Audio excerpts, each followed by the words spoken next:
నమస్తే అండి. ఈరోజు మిరియాల చారు పెట్టాను.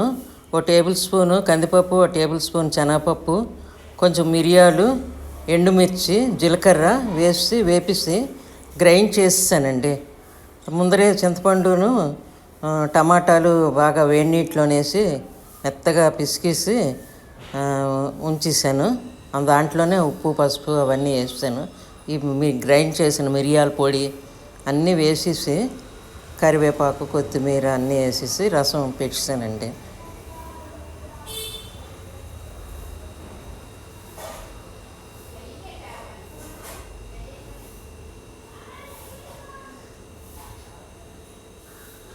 చాలా టేస్ట్గా ఉందండి.